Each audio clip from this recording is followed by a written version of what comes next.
네, 안녕하세요. 멘탈이 전부다의 철이형입니다. 네, 마이크로소프트가 액티비전 블리자드를 687억 달러에 인수한다고 발표를 했죠. 이번 인수는 게임업계 역대 인수 합병 중 최대 규모고요. 마이크로소프트의 창립 이후로 최대 규모의 인수이기도 합니다. 기존 게임업계에서 가장 큰 인수합병은 불과 얼마 전 있었던 테이크투의 진가 인수합병이었고요. 이번 인수는 그것보다 무려 5배 이상이나 큰 규모의 인수가 되겠습니다. 마이크로소프트는 액티비전을 인수함으로써 매출 기준 세계 3위의 게임 업체가 되고요. 1위는 중국의 텐센트, 2위가 일본의 소니입니다. 마이크로소프트는 액티비전을 한 주당 95달러의 전액 현금으로 인수한다고 발표를 했는데요. 인수가 완료되는 시기는 2023년 6월에서 7월경이 될 것으로 예상이 되고 있고요. 그때까지 액티비전 블리자드는 별도로 운영이 되고 이후로는 마이크로소프트 게이밍 사업부에 소속되어 운영될 예정입니다.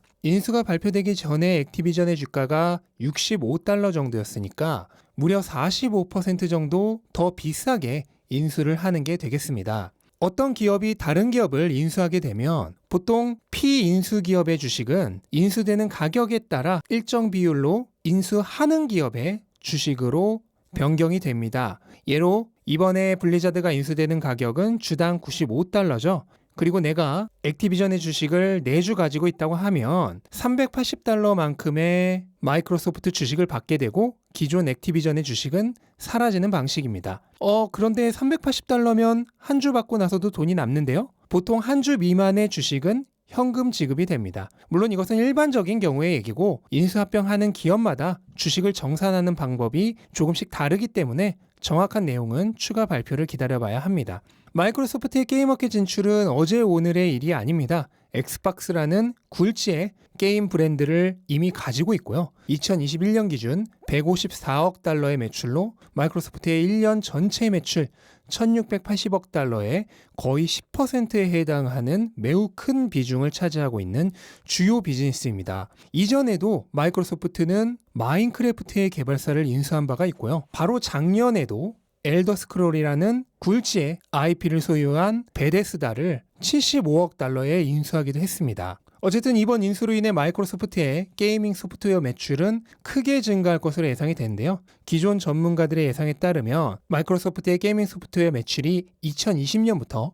2023년까지는 크게 증가를 하다 이후로는 정체될 것으로 예상이 되고 있었는데 액티비전을 인수함에 따라 소프트웨어 매출이 오히려 예상보다 더 크게 증가할 것으로 생각이 됩니다. 또한 이번 인수로 인해 큰 성장이 기대되고 있는 비즈니스가 하나 더 있는데요. 바로 클라우드 게이밍 서비스인 게임 패스죠. 게임 패스는 넷플릭스와 같은 구독형 게임 서비스라고 생각을 하시면 됩니다.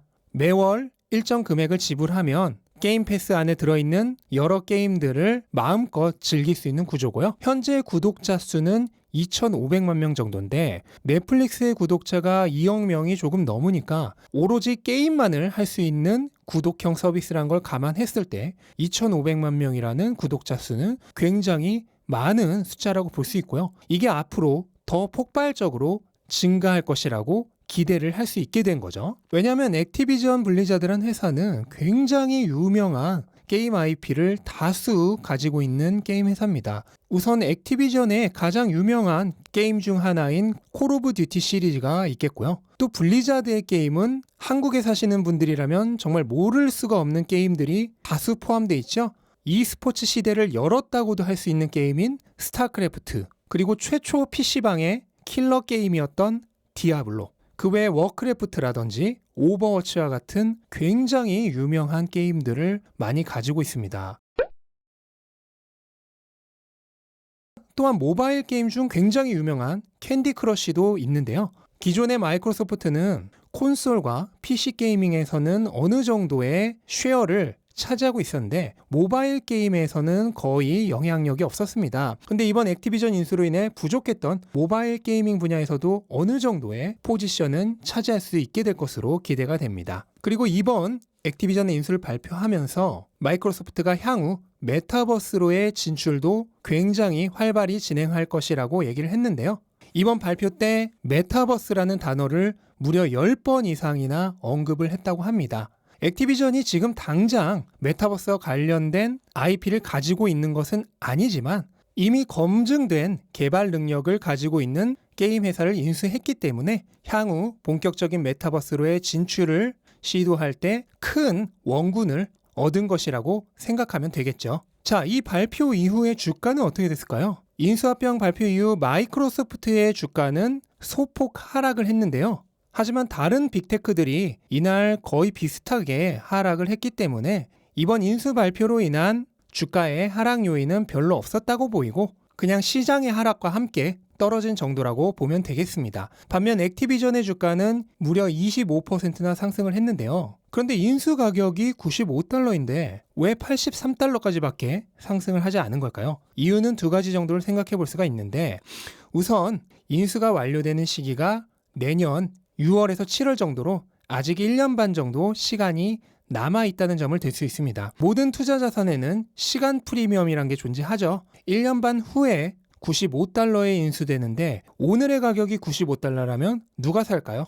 당연히 1년 반 동안의 시장 기대 수익률을 감안해서 그만큼 할인된 가격에 거래가 되는 거죠. 또한 현재 미국의 인플레이션이 연간 7%에 달하는데요. 한마디로 가만히 앉아만 있어도 현금 가치가 7% 하락한다는 얘기가 됩니다. 물론 올해 긴축 정책으로 인플레이션율은 줄어들기는 하겠지만 어쨌든 2023년 7월의 $95의 가치는 오늘의 $95보다는 가치가 적을 것입니다. 그 부분이 반영된 거라고 생각하시면 되겠고요. 두 번째로 아직까지 인수가 확정된 것이 아니란 리스크가 반영되었다는 점입니다.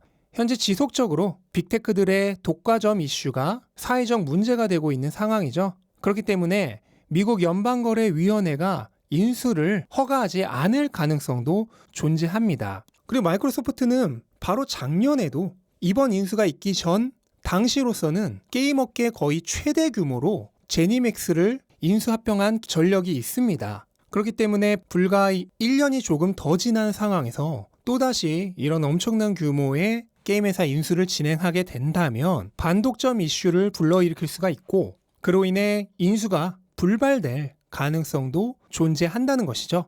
이러한 여러 할인 요소들이 적용돼서 어제 액티비전의 주가는 $83까지만 상승을 한 것이고요. 그런데 지금 당장 시장의 반응은 인수 기업인 마이크로소프트에게는 조금 부정적이었고 피인수 기업인 액티비전에게는 긍정적으로 반응을 했는데 이게 보통 인수합병이 발표될 때 보이는 시장의 일반적인 반응입니다. 하지만 장기적으로 보면 저는 조금 다르다고 생각을 합니다. 우선 액티비전의 주가는 인수되는 가격인 $95라는 장벽에 가로막힐 것입니다. 심지어 인수 완료 시기는 1년 반이나 남아있는 상황이고요. 인수가 불발될 가능성도 있죠. 반면 마이크로소프트는 액티비전 블리자드라는 세계 최고의 게임 회사를 손에 넣었습니다. 안 그래도 게임 산업에서 가장 큰 브랜드 중 하나로 자리를 잡아가고 있던 마이크로소프트였는데 천군만마를 얻은 것과 마찬가지죠. 장기적으로 본다면 오히려 마이크로소프트야말로 정말 강력한 패를 손에 넣은 것이라고 생각이 됩니다. 액티비전과 긍정적인 시너지 효과만 잘 낸다면 마이크로소프트의 게이밍 비즈니스의 가능성이 어느 정도까지 확장이 될지 섣불리 짐작하기 어려운 수준입니다. 시장을 장기적으로 보는 투자자라면 오히려 단기적으로 주가가 오른 주식보다는 이렇게 장기적으로 비전이 개선되고 있는 좋은 주식이 가격이 하락할 때 사야 한다는 것을 알고 있을 것입니다. 물론 당분간은 금리 인상 이슈 등과 맞물려서 주가가 추가로 더 하락할 수도 있지만 수년 후의 미래를 보고 가격이 내릴 때마다 적당히 분할 매수하면서 주식을 모아간다면 분명 나중에 커다란 보상을 받게 될 것이라 확신을 합니다. 미래를 볼 줄 모르는 사람들이 헐값에 파는 좋은 자산을 싸게 사서 모아가는 거. 이게 바로 투자로 돈을 벌게 되는 가장 기본적인 원리가 되겠습니다. 네, 오늘 영상은 이것으로 마치겠습니다. 영상 도움되셨다면 구독과 좋아요 부탁드리고 즐거운 하루 되시기 바랍니다. 감사합니다.